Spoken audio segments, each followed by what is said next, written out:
In this video, I'm going to talk about how we can use transparent menus on our mobile websites. I've got a couple of examples of that, and I'm going to show you them now and explain a little bit about this. So let's go to this website here, Denver Move.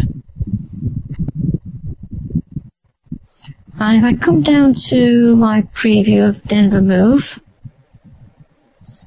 you can see here the transparent menu that I've got on there. You can clearly see the image behind it here. If I go back up, you can see the actual image that's used as the background image on this particular page. It's that image there. So let's just quickly go back down again to the bottom and look again at what we've got there. So you see how it's quite a light image, quite transparent. You can see through it quite clearly. Now, how we set that is in the actual theme that we have. So let me go find the theme for this. The theme for this is called Denver Move, I believe now. It was one that I imported using a template import. Yes, this one here, Denver Move. And we set the transparency of the menu in the menu settings. So come down to the menu block here, and you'll find this setting here, menu opacity. That's the transparency setting. You see here I've got it set to 0.4. Now, what you need to put there is a value between 0 and 1. 0 means it's completely see-through, completely transparent. 1 means it's not see-through at all. So it's anywhere from 0 up to 1. The larger the value, the less you can see through the actual menu part. So the moment you saw it when it was set to 1, if I change that to say 9.9 and just go back and update the theme. So let's update the theme. That's done. And if I go back to that site now and have a look at it, you see the difference on the site. So let's go to Denver Move. And we'll just quickly go down to the preview section. You see now how dark this menu is. You can hardly see through it. It's very difficult to see the actual image behind there. Bring it down like that, it's a little bit more clear, because you can see that down here quite clearly how dark the menu is over the top of that.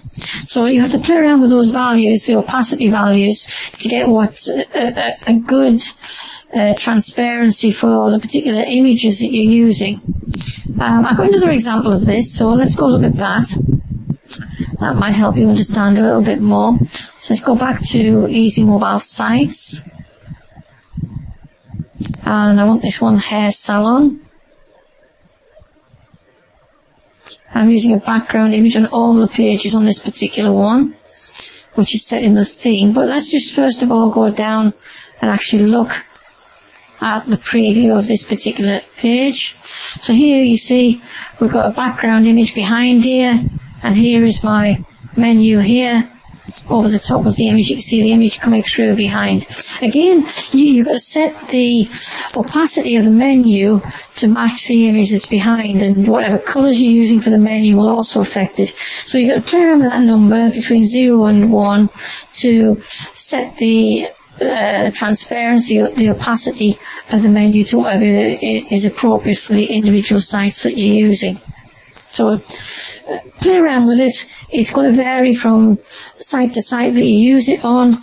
The darker the image, the greater the opacity you've got to put on the menu, so the lower the number you've got to use in the theme. So here, I think if I remember correctly, I'm using something like 0.6 for this theme, the hair theme. Let me go and have a look. Where's that one? Hair salon, that one there, yes. Let's look at that. And if we go down to the menu section, that's the actual image, that's the background image that's set in the theme. So it's on the back of all pages. Where are we? Yes, in this particular one I'm using 0.6 for the opacity for this particular one. You find it varies quite a lot. It depends on what you're using for the background. If I'm using a background, I try to use something like this sort of effect a lot of the time. So something that isn't too heavy on the side. It's quite a light background, light colour. Doesn't stand out too much on the side. You just want it to be a gradual sort of thing. Many times instead of using an actual picture like this, I might only use a pattern or something like that for a background on some of the sites I have. But it's going to vary from site to site depending on what sort of image you put on the background as to what you put for that opacity setting to get the transparency. So it's this setting here, this one here, and your opacity. You want that set somewhere between 0 and 1.